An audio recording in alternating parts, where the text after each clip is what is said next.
Janasena party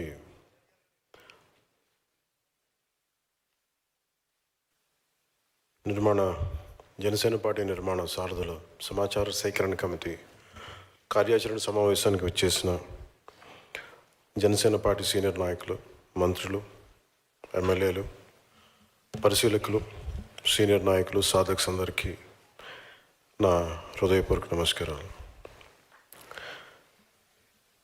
చప్పట్లు కొట్టచ్చు పర్లేదు.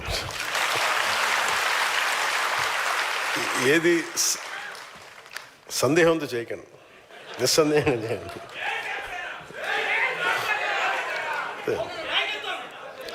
ఇది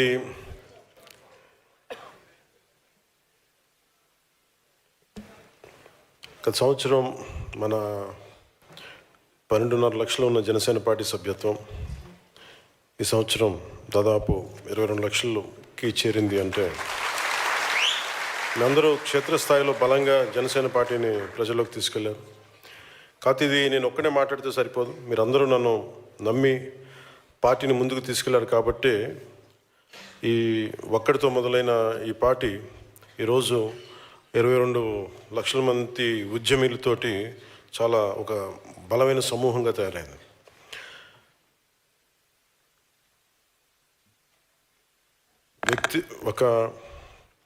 ఎప్పుడు ఒక వ్యవస్థ నిర్మించాలి అంటే వ్యక్తే మొదటి కదులుతాడు. ఒక ఇలాంటి భావజాలం కావాలి, ఇలాంటి వ్యవస్థ కావాలనుకున్నప్పుడు ఆ వ్యక్తే ముందుకు వస్తాడు. ఫస్ట్ వ్యక్తులు వ్యవస్థను నిర్మిస్తారు, ఆ వ్యవస్థ వ్యక్తులను నిర్మించాలి, నాయకులను తయారు చేయాలి. సో దాంట్లో భాగంగా ఒక 2014 మనం మొదలుపెట్టింది, నేను ఒక్కడిని మొదలుపెట్టి కొద్దిమంది జాయిన్ అయ్యి, అలా ఈ రోజున ఒక మనకి ఎమ్మెల్యేలు కావచ్చు, 22 లక్షల మంది సభ్యులు కావచ్చు, ఉద్యమీ సభ్యులు కావచ్చు, సాధక్స్ కావచ్చు, 17,000 మంది సాధక్స్ కావచ్చు, మంత్రులు కావచ్చు, ఎంపీస్ కావచ్చు, ఎమ్మెల్యేలు కావచ్చు. మనం అధికారంలో భాగస్వామ్యం చేయగలిగామంటే మనం నమ్మిన సిద్ధాంతాన్ని ఎన్ని ఒడిదుడుకులు ఉన్నా తట్టుకొని నిలబడ్డాం. కాబట్టి ఈ రోజున ఇంత సాధించగలిగాం. అది సమస్య ఏమొస్తుందంటే మనకి ఎంత చేసినా సరిపోదు. పార్టీ నిర్మాణం వెంటనే కమిటీలు వేసేయండి అంటే ఒక గొప్ప నిర్మాణం కట్టడానికి చాలా బలమైన ముడిసరుకు కావాలి. ఏదో ఒక చిన్నపాటి తేలికపాటి కడదామంటే ఏదైనా తీసుకోవచ్చు ముడిసరుగ్గా. అలాగే ఒక మామూలుగా పార్టీని నడిపేద్దామంటే చాలామంది తీసుకుని నడిపేయచ్చు. చాలామంది పార్టీస్ పెట్టారు ఇప్పటిదాకా. కానీ ఎంతమంది పార్టీని పెట్టి సంస్థాగతంగా దానికి బలం చేకూర్చారు. సో అందుకని నేను ముందు వ్యక్తులను తయారు చేయాలనుకున్నాను. అంటే ఎంత వ్యక్తులను తయారు చేయడం అంటే ఎట్లా అని మీరు అందరూ అనుకోవచ్చు. ఒకటి నిలకడ. ఒక 15-14 సంవత్సరాలు మనతో పాటు నిలకడగా ఉంటే తప్ప ఆ వ్యవస్థ వీళ్ళు నిలబడగలరా లేదా అనేది. చాలాసార్లు చెప్తా ఉంటాను, అడ్వర్సిటీ రివీల్స్ ట్రూ క్యారెక్టర్ అని. ప్రతికూల పరిస్థితుల్లో ఎవరు నిలబడి ఉన్నారు, ఎవరు నిలబడలేదు మనకు అర్థం. దానికి ఓన్లీ కాలమే సమాధానం చెప్పాలి.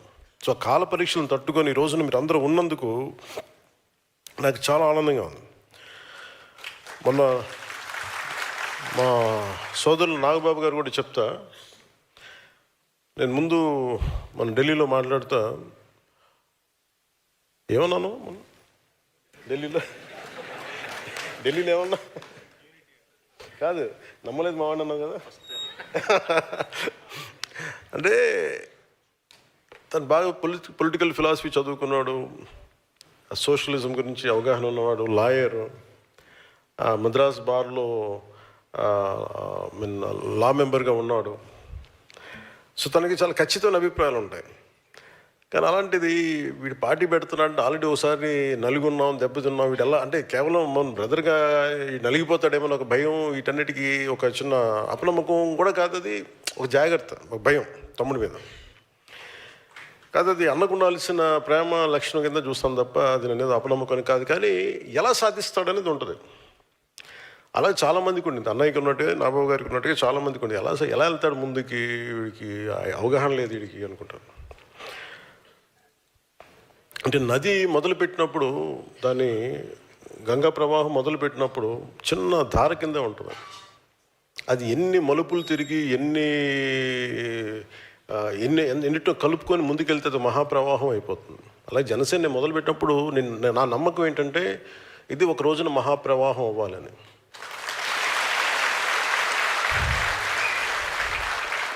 కాదు, ఇంకా మనం ప్రవాహం అవ్వాల, ఒక చిన్న పాయి కింద వచ్చాం అంతే. అవుతాం మనందరం కలిస్తే కదా, తలా చేసేస్తేనే కదా. సో అది ఈరోజు మనం మొదలుపెట్టాం. అంటే నేను ఎందుకు ఈజీగా పెట్టేసి ఉండొచ్చు, ఒక 10 మంది నాయకులను పెట్టేసి మీరు నడిపేయండి పార్టీ అంటే నడపచ్చు. ఉదాహరణకి ఇదే నేను మీరు చూడాలంటే ఈ 2008లోనూ నేను యూత్ వింగ్కి యువరాజ్యంకి నేను అప్పుడు అనుకుని చేసినవి ఇవన్నీ. అంటే ఒక బలమైన పార్టీ ఎలా ఉండాలని చేసుకున్నప్పుడు ఆ రోజు నేను కొంత చేయగలిగాను, కానీ అది యూత్ వింగ్ కాబట్టి నేను మొత్తం అప్లై చేయలేకపోయినా, చేయకూడదు కూడా. కాకపోతే ఆ అనుభవం నాకు చాలా బలం ఇచ్చింది నాకు. ఇప్పుడు మీరు అనుకోవచ్చు తెలంగాణలో మా నాయకులు ఎవరు లేరు, ఎమ్మెల్యేలు లేరు, ఎంపీస్ లేరు, మరి ఎందుకు ఉంది పార్టీ? ఉన్నది 1,00,000 మందే కావచ్చు 4 కోట్ల జనాభాకి. ఎంత బలంగా మాట్లాడతారు చూడండి. దేనికేనంటే ఒక భావజాలాన్ని నమ్ముకుంటే మనుషులు ఎంత బలంగా కొట్లాడగలరు, ఎంత బలంగా పోట్లాడగలరు అనేది తెలంగాణ జనసేన మనకి యూత్ చూపించారు. అంటే నేను ఎందుకు చెప్తా అంటే if you believe in certain ideology, నమ్మితే మటుకు ఎంత స్థాయికి వెళ్ళొచ్చు అని అనడానికి తెలంగాణ మన జనసేన నిదర్శనం మనకి.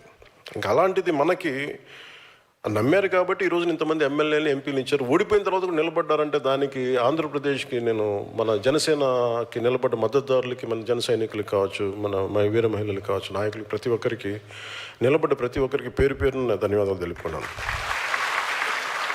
ఇది నా కోరిక ఏముందంటే చాలా సంవత్సరాల నుంచి నేను చెప్తాను, కొంతమంది నాయకులకి చెప్పాను, మీరు అర్థం చేసుకోండి, కొంచెం కమిటీలు వేయండి అని చెప్తా ఉంటాను. సమస్య ఎక్కడ ఉంది అంటే అర్థం చేసుకునే వాళ్ళు లేరు. ఏమంటావు? అదే అంటున్నా, మిమ్మల్ని అర్థం చేసుకునే వాళ్ళ గురించి నేను చెప్పేది. మిమ్మల్ని అర్థం చేసుకునే వాళ్ళే ఇప్పుడు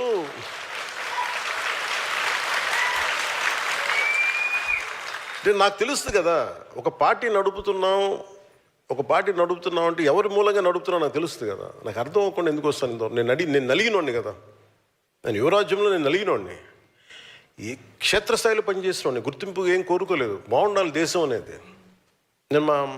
నేను అప్పుడు అనుకున్న పార్టీకి నేను చేద్దామని ఒక బలంతో ఉన్నాను. ఇది ఎందుకు సాధక్స్ ఎందుకు పెట్టానంటే మీరు కన్సిస్టెంట్గా మీరే, అంటే ఉదాహరణకి నేను ఎందుకు ఒక కులానికి ప్రతిపాదించను, ఒక కులానికి ఎందుకు పదే ఎందుకు మాట్లాడతానంటే మీకు మచ్చుతునికి కొన్ని ఉదాహరణలు చెప్తాను. భీమిలీలో ఒక టీ షాప్ నడిపే దేవర శివ, రాజమండ్రిలో యువరాజ్యం నుంచి ఉండిపోయిన ఒక అచ్యుతరాయుడు, అవనగడ్డలో పార్టీ కోసం ప్రభుత్వ ఉద్యోగం వదిలి వచ్చేసిన గుడివాక్ శేషుబాబు కానీ, నరసరావుపేటలో ఒక వెల్డర్ మన మునీఫ్ హసన్ కానీ, చిత్తూరు జిల్లా మాజీ సైనికుడు బి కుమార్ కానీ, అనకాపల్లి ఆటో డ్రైవర్ మట్టు దామోదర్ కానీ, మైసూరావారిపల్లి రాయలసీమలో జనసేన తొలి మహిళా సర్పంచ్ సంయుక్త గారు కానీ, మన తెనాలిలో టైలర్ వి శివనాగరాజు గారు కానీ. శివనాగరాజు గారు మీరు ఎక్కడ ఉన్నారు? ఇక్కడ మొన్న మీరు మిమ్మల్ని పిలవలేదని బాధపడ్డారంట కదా, మన సాధక్ మీటింగ్స్కి మిమ్మల్ని పిలవలేదని అందుకే పిలిచాను మిమ్మల్ని. అంటే ఇది ఎందుకు చెప్తున్నా అంటే మీరు బాధపడితే నాకు తెలుస్తుందని చెప్పడానికి చెప్తున్నా. అంటే నా కోరిక ఏంటంటే, కూర్చోండి ప్లీజ్. అంటే వాళ్ళు చూడండి వాళ్ళు ఎలా చేశారంటే నాకు బలం అదే. నేను ఎందుకు కమిటీల మీద ఇంత తపన పడ్డానంటే మన సగటు మధ్యతరగతి నుంచి పెరిగిన వాళ్ళం మనందరం. సో మధ్యతరగతి బాధలు ఎలా ఉంటాయో తెలుసు. ఒక మధ్యతరగతి మనిషి దేశం కోసం పనిచేస్తా ఎవరి చెడు కోరుకోడు, ఇంకో కులం పోవాలని కోరుకోడు, ఇంకో మతం దుర్మార్గం అయిపోవాలని కోరుకోడు, తను బాగుండాలని కోరుకుంటాడు, అందరూ బాగుండాలని కోరుకుంటాడు. ఏదో రోజుకి ఇంత ఈ పూట గడిస్తే చాలు, పిల్లల్ని బాగా చూసుకుంటే చాలు, ఇలాంటి చిన్నపాటి మధ్యతరగతి ఆశల మధ్యలో ఉండేవాళ్ళ వాళ్ళ ఆశయాలు నలిగిపోతా, చిన్నపాటి కోరికలు నలిగిపోతా ఉంటే సహజంగానే కోపం వస్తుంది. ఎవరికి చెప్పుకోవాలో తెలియదు. అలాంటి సగటు మనిషికి ఉండే కోపం నాకు ఉంది. సో వాటన్నిటినీ ఒక ఆలోచనలో పెట్టి, ఒక క్రమంలో పెట్టి, గ్రేట్ ఐడియాలజీగా అంటే మనం దీని మీద వాల్యూమ్స్ ఆఫ్ బుక్స్ రాయొచ్చు అంటే రాయొచ్చు. కొంతమంది మేధావులకి ఇస్తే చాలా గొప్ప మన 7 సిద్ధాంతాల గురించి చాలా చాలా పుస్తకాలు రాయొచ్చు. కానీ నేను పెట్టుకుంది ఏంటంటే చాలా తేలిగ్గా ఉండాలి. అందరికీ చదివేంత మన శివనాగరాజు గారికి ఒక పుస్తకాలు చదివేంత లక్ష్యం ఉండకపోవచ్చు. కానీ ఆయనకి ఏం కావాలి? ఒక ఏకవాక్యంలో ఒక భావాన్ని చెప్పగలగాలి. ఆయన కులాల ఐక్యత గురించి నాగరాజుకి అవగాహన ఉన్నంతగా మిగతా వాళ్ళకి ఎంత అవగాహన ఉంటుందో నాకు తెలియదు. ఎందుకంటే బట్టలు కుట్టేటప్పుడు తను ఏ కులాన్ని కుడతాడని చూడడం. అంటే మీరు అంత సింపుల్గా చూస్తే చాలా ఈజీగా ఉంటుంది. సో నేను అందుకు కులాల ఐక్యత మాట్లాడుతున్నప్పుడు చాలామంది వైసీపీ నాయకులు నేను కులాల గురించి మాట్లాడతానంటే, బాబు ఈ కులాలు నేను ప్రారంభించానా చెప్పండి. నిజంగా నాకు ఒక కులం కోసమే ఉండే వ్యక్తిని అయితే బాలినేని గారు ఎందుకు వస్తారు జనసేనలోకి? అంటే ఏముంటుంది? ఆయన ఏం చూసి ఉండాలి ఆయనలో? ఈ వ్యక్తి అందరి కోసం పనిచేస్తాడు, ఆ నమ్మకం లేకపోతే ఎందుకు వస్తారు?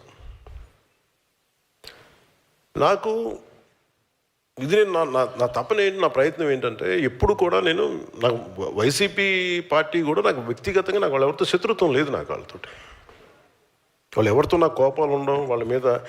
కాకపోతే ఏముంటుందో వాళ్ళ విధి విధానాల మీద నాకు విసుగుంటుంది. నేను ఏదైనా పాలసీ గురించి మాట్లాడుతున్నప్పుడు వ్యక్తిగత జీవితాలని హననం చేయటం, పర్సనల్గా అటాక్లు చేయటం, దీనివల్ల ఏమైపోద్దంటే ఒకసారి నేను గట్టిగా ఉండమని చెప్తాను. అదే మెత్తగా ఉండాలి, కానీ మరీ ఇంకా మౌనంగా ఉన్నాం ఒకసారి ఏమిటో వాళ్ళకి పేటరేగిపోతూ ఉంటారు. ఒకసారి మనం కూడా కొన్ని సందర్భాల్లో చాలా ధీటుగా సమాధానం చెప్పాల్సిన అవసరం అవుతుంది. ఎదుటి వ్యక్తి మాట్లాడే విధానాన్ని బట్టి మనం కూడా చెప్పాల్సి వస్తుంది. మన ఈ మధ్య నానాజీ గారు మాట్లాడింది చూశాను. అంటే అలాంటిది అంటే అందరూ ఆయన అంటా మీరు ఎక్కువ మాట్లాడేశారు మాట్లాడుతూ ఉంటే నేను మీరు ఎంత మాట్లాడారు మీకు చెప్పాలి, వీడియోస్ పంపించాలి మీకు. నేను నానాజీ గారు మాట్లాడితే కూర్చోబెట్టి మేమే ఎంకరేజ్ చేసాం, కానీ మీరు ఎన్ని మాటలు మాట్లాడారు? ఆయన ప్రాంతంలోనే ఉండే ఒక వైసీపీ ఎమ్మెల్యే ఏం మాట్లాడారు మీరు? మేము మర్చిపోయాం అనుకుంటున్నావా? అంటే మీరు నోరు ఉన్నప్పుడు, మీ అధికారం ఉన్నప్పుడు మీరు ఇష్టానికి మాట్లాడేస్తారు. అప్పుడు మీకు అధికారం లేకపోయినా మీరు 11 సీట్లు వచ్చినా మీరు ఇంకా ఇష్టానికి మాట్లాడుతున్నారు. అది గొప్పతనం మీలో. I have to appreciate your commitment. వాళ్ళని చూసి మనం చాలా నేర్చుకోవాలి కదా. వాళ్ళు ఎంత కమిట్మెంట్. 11 వచ్చినా మేము తగ్గమంటుంటారు. మీరు తగ్గకండి, మీరు ఒకటి వచ్చినా తగ్గకండి, అలాగే ఉండండి.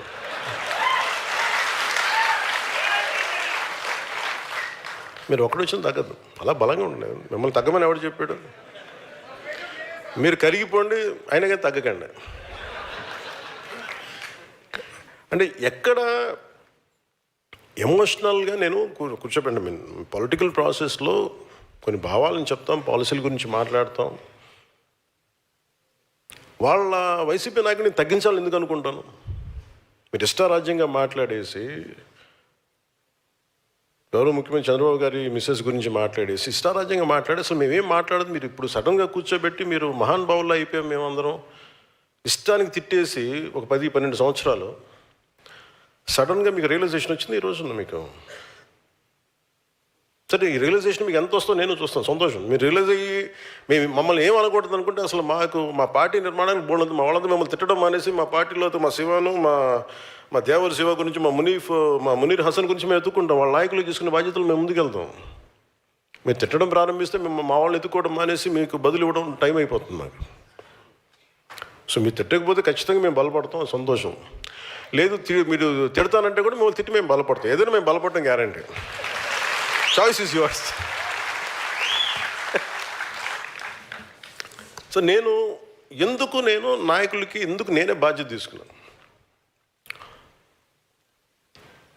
అంటే నాకు ఒక్కొక్క ఊరికి వెళ్తుంటే ఒక్కొక్కరికి అనిపిస్తుంది ఎక్కడో మనోహర్ గారు నా పర్మిషన్ తీసుకొని నేను రాలేకపోతాను చెప్పారు కొద్ది రోజుల క్రితం.